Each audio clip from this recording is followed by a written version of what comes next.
श्री सद्गुरुदेव महाराज की जय। वृंदावन बिहारी लाल की जय। जगत जननी अम्बे मैया की जय। अभी आप भजन सुन रहे थे कि सुन लो चतुर सुजान, निगुरा नहीं रहना।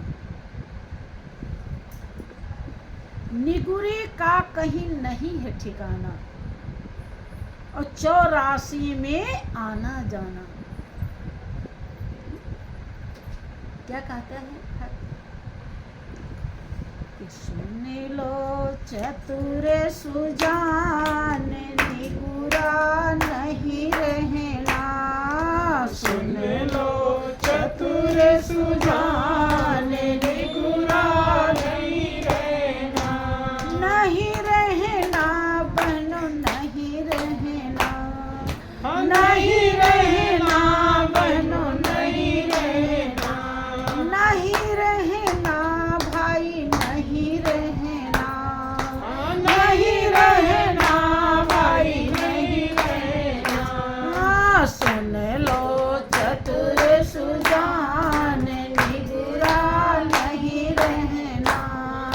सुन लो चतुर सुजान, निगुरा नहीं रहना।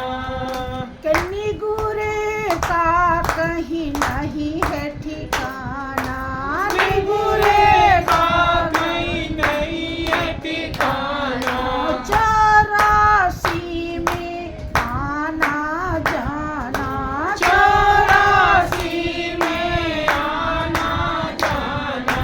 पड़े नरक की खान, निगुरा नहीं रहना।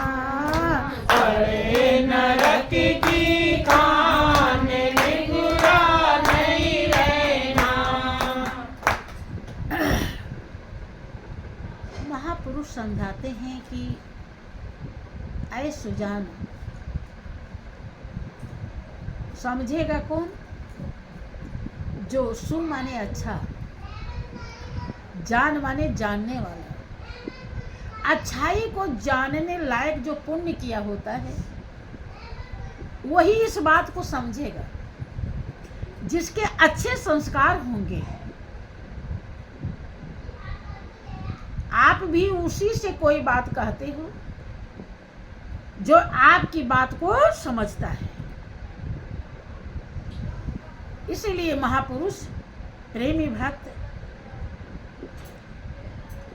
उसी का महापुरुष कल्याण करते हैं। प्रेमी भक्त उसी के लिए कहता है कि सुन लो चतुर सुजान। आपकी चतुराई जितना मालिक ने दिया है, तभी वो चतुराई चतुराई कही जाएगी। अगर आप सगुरा बन गए तो, गुरु धारण कर लिए, गुरु सहित जिंदगी अगर आपकी बीत रही है, गुरु के साथ बीत रही है, गुरु के साथ जीवन चल रहा है, तब आप चतुर और सुजान हैं। और नहीं तो मूर्ख और अज्ञान है। भाषण में सुन लो चतुर सुजान, निगुरा नहीं रहना। अगर आप निगुरा नहीं रहे, अर्थात गुरु धारण कर लिया, गुरु बनाए नहीं जाते, गुरु बने बनाए होते हैं। अपनी जो चीज हम बनाते हैं वो अपने से छोटी होती है। लोग कहते हैं ये किसने बनाया, कि हमने बनाया। तो गुरु बनाए नहीं जाते, गुरु धारण किए जाते हैं, अर्थात हृदय में बसाए जाते हैं। वो ये इतने बने हैं कि भगवान से बड़ी उनकी ऊंची पदवी बताई जाती है। भगवान से बड़े बताए जाते हैं, क्योंकि वो भगवान इंद्रियों को, भग माने इंद्रियां होती है, वान माने चलाने वाला, जो जिसके द्वारा हमारी इंद्रियां चल रही, हमारा संसार चल रहा है, उसी को भगवान कहते हैं। वो हर जगह मौजूद है, कण कण में विराजमान है। रोम रोम में रम रहा है, जर्रे जर्रे में समाया है।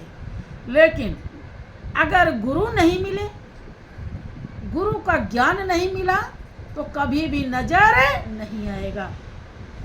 और नजर नहीं आया तो आपका जीवन पवित्र नहीं बनेगा। काहे नहीं बनेगा? क्योंकि भगवान ही पावन है, परमात्मा ही पावन है, उसके अंदर कोई गलती नहीं है। यही कारण है कि वो किसी को पेट में से ही बुला लेता है, और किसी को बाहर आने के बाद बुलाता है, किसी को जवानी में बुला लेता है, किसी को बुढ़ापे में बुलाता है। तो क्या उसे कोई पापी कहता है? क्योंकि उसके अंदर कोई दोष नहीं है। जितना श्वास देकर आपको भेजा गया है, करार कर दिया गया है, इतने श्वास में आओगे, उतने श्वास में आपको बुला लेता है। उसका विधान ही निर्दोष है। वह रोम रोम में रम रहा है। जब उसका दीदार हो जाता है, पहचान हो जाता है, उसका प्रकटीकरण हमारे हृदय में हो जाता है, तब हमारा जीवन पवित्र बन जाता है। और जब जीवन पवित्र हो जाता है, तब हम जो दान पुण्य करते हैं, तब हमारा मालिक स्वीकार करता है। और जब तक जीवन पवित्र नहीं होता, तब तक हम भले ही दान पुण्य करते हैं, वो प्रभु स्वीकार नहीं करता है। जैसे कोई बहन आप ही के लिए भोजन बनावे, लेकिन उसके हाथ पैर सब गंदगी से सने हैं। भोजन तो स्वादिष्ट और सुपाच्य बनाई है, भोजन में कोई कमी नहीं है, लेकिन गंदी है, और आपको पता चल गया कि गंदी है, इतना गंदगी लगा रखी है, तो आप खाएंगे? नहीं खाएंगे। जबकि मनुष्य के अंदर तो तमाम गंदगी है, फिर भी आप नहीं खाएंगे। और जिसके अंदर कोई गंदगी नहीं है, कोई कमी नहीं है, कोई दोष नहीं है, कोई विकार नहीं है, सब में रहते हुए सबसे अलग, वो जब तक हमारे मानस पटल पर दोषों, विकारों, परपंचों का, पापों का बखेड़ा है, भंडार है, ये गंदगी भरी हुई है, तब तक मालिक स्वीकार नहीं करता है। उसी प्रकार नहा धो करके बना के नमक रोटी देवे तो आप खा लेंगे। ऐसे सगुरा हो करके अगर वो 2 रुपया ही दान करता है, 1 रोटी किसी साधु महात्मा को खिला देता है, तो उसके खाते में हमेशा के लिए लिखे उसका हो जाता है, क्योंकि अब उसका जीवन पवित्र है। प्रेमी भक्त कहता है कि निगुरे का कहीं नहीं है ठिकाना, 84 में आना जाना। क्यों गुरु धारण करना है? क्योंकि जब तक जिस शक्ति के कारण आप पवित्र बने हुए हैं, उसको अगर आप पहचान करके उससे प्रेम नहीं लगा लेते हैं, तो आप गलतियों के भंडार हैं। क्योंकि आपको जो साधन मिला है, जीवन मिला है, इससे आप उसे जान सकते हैं, पहचान सकते हैं, उससे दिल लगा सकते हैं। लेकिन आप ऐसा नहीं कर रहे हैं। जानबूझ करके आप अपनी आत्मा को पतन के बहुत बड़े गड्ढे में डाल रहे हैं। क्योंकि जैसे प्राण शरीर से अलग हुआ, तो आप जिसे जाने पहचाने उसी में चले जाएंगे। क्या जाने पहचाने हैं? मेरा और तेरा।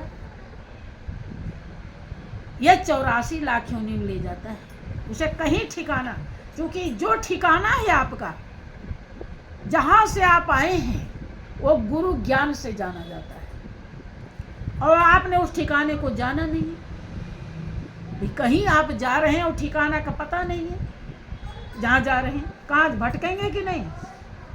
कहाँ जाएंगे? भटकेंगे। ऐसे जहाँ जाना है वो पता सदगुरु बताते हैं, और तब चलेगा जब आप सगुरा होंगे। और जब तक आप सगुरा नहीं होंगे तो पता नहीं चलेगा। इसीलिए कर निगुरे का कहीं नहीं है ठिकाना। वो कहाँ जाके रोकेगा? जो कहीं कुछ जानता नहीं है, अब प्राण निकल गया, अब कहाँ जाएगा? भटक रहा है। कभी बिच्छू बना, कभी सांप बना, कभी कीड़े मकोड़े बना, कभी पेड़ पौधा बना, कभी भूत प्रेत बना। यही भटक। कितनी बड़ी दुर्दशा है। थोड़ी सी गफलत के नाते हम 10 काम पेट के धंधे का करते हैं और एक काम आत्मा का उद्धार का कर ले तो क्या बुराई है? विचार कीजिए। खाली वो हमेशा आपके पास मौजूद है, आप उसे जानते नहीं। बस इतने बात है। जान गए तो सोते जागते उठते बैठते हरदम आप ध्यान लगा सकते हैं। बात समझ में आई? इसी कारण से वो 84 लाख योनि में भटकता है। और यही है नरक। बड़े नरक की खान, नरक के भंडार में 3.5 करोड़ वर्ष उसे फिर मनुष्य जीवन पाने का मौका मिलता नहीं। अब विचार कीजिए, ये कम नरक है? कम है कि ज्यादा? विचार कीजिए। इसी से संत महान पुरुष बचाते, इसीलिए उनके उपकार को कोई भी दुनिया में चुका नहीं सकता। इसीलिए भगवान से बड़ी उनकी महिमा बताई जाती है। सारे वेद शास्त्र उनकी महिमा नेति नेति कह करके छोड़ दिया। ऐसा भी नहीं, ऐसा भी नहीं, गाया भी और गा नहीं सके। तो बोलिए प्रेम से श्री सच्चिदानंद